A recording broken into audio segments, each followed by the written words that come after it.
हम लोग अब तक ये पढ़ चुके हैं कि अंग्रेज़ों ने अपने लाभ के लिए जो भी नीतियां बनाई, उन नीतियों से भारतीय जो थे वो असंतुष्ट थे।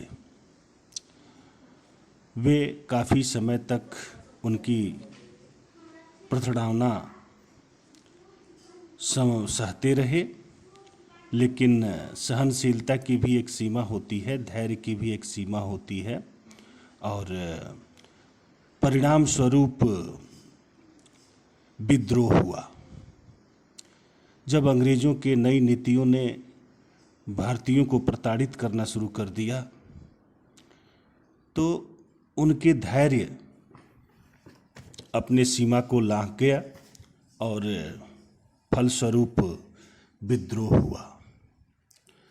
तो आज हम लोग पढ़ने जा रहे हैं रिवोल्ट। तो इससे पहले मैं आपको बता दूं कि अंग्रेजी सेना में भी काफ़ी असंतोष था, क्योंकि अंग्रेज सैनिकों को बड़ी सैलरी मिलती थी, अर्थात ज़्यादा सैलरी मिलती थी, और जो भारतीय सैनिक होते थे उन्हें कम सैलरी मिलती थी।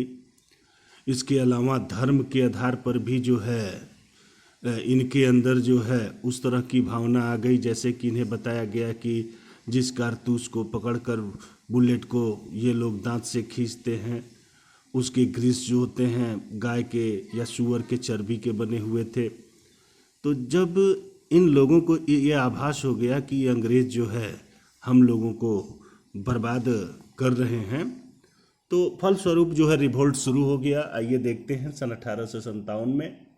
Then there was a violent outbreak at Meerut, और विद्रोह का सबसे पहला लावा जो है मेरठ में फूटा। आप देख सकते हैं इस तस्वीर में।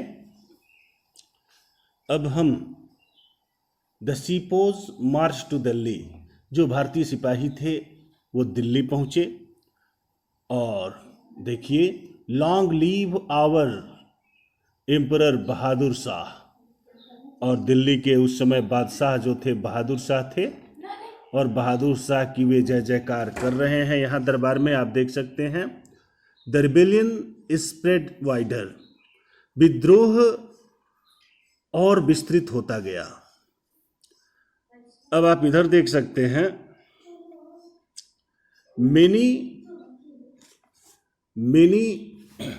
लैंडलॉर्ड्स, बहुत से जमींदार हैड लॉस्ट देयर लैंड्स, अपने ज़मीनों को खो चुके थे, because of the British policies, अंग्रेज़ों के नई नीतियों के कारण, एंड दे वेयर सोर, और वे काफ़ी जख्मी थे। जख्मी से मेरा तात्पर्य है उनका मन पक गया था, इन अंग्रेज़ों से ऊब गया था।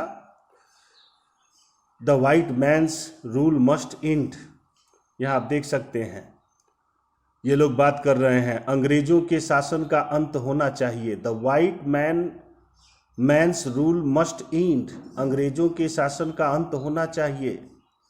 Yes we will help you, हाँ हाँ हम भी आपकी मदद करेंगे इसमें। और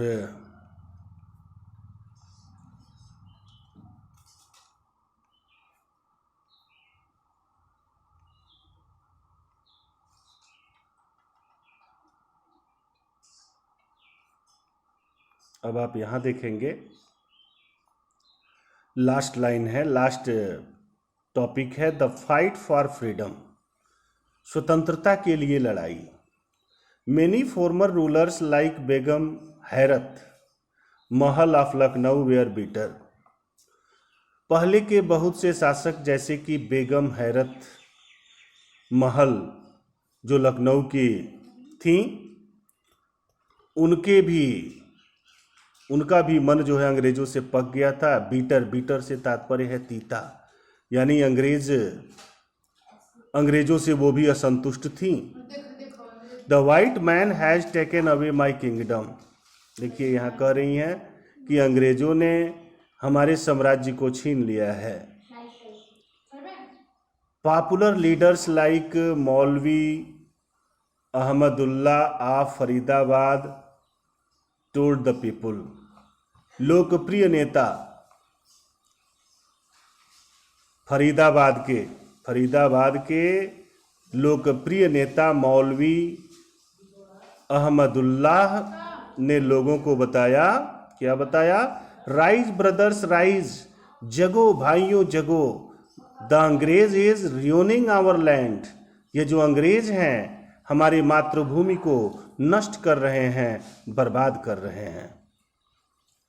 दे joined the upsurge against the foreigner, और फिर विदेशियों की अर्थात अंग्रेजों के खिलाफ उन लोगों ने आवाज उठाई, आंदोलन शुरू किया, विद्रोह शुरू किया।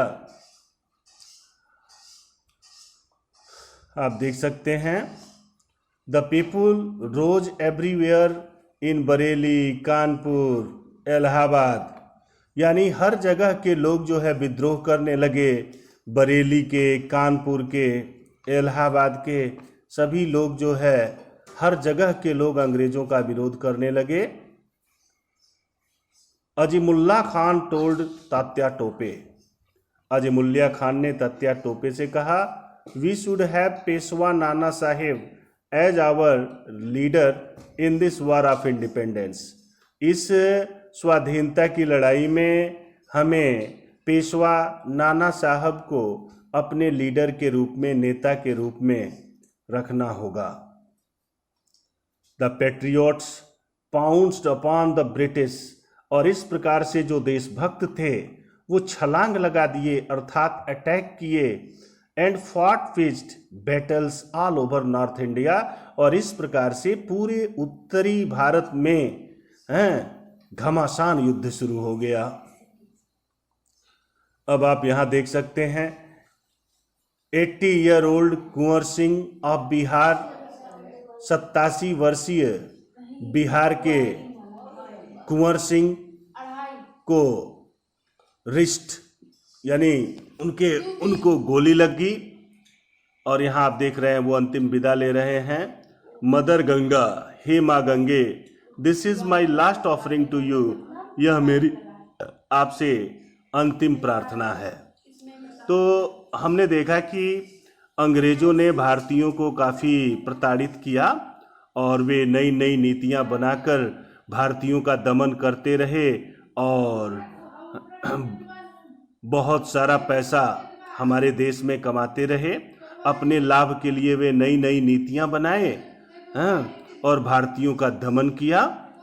लेकिन धैर्य की भी एक सीमा होती है, सहनशीलता की भी एक सीमा होती है। हमारे भारतीयों के अंदर जो है स्वाधीनता का भाव जगा, और इस प्रकार से परिणाम स्वरूप चारों तरफ विद्रोह हुए, और अंत में अंग्रेजों को जो है भारत छोड़कर भागना पड़ा था।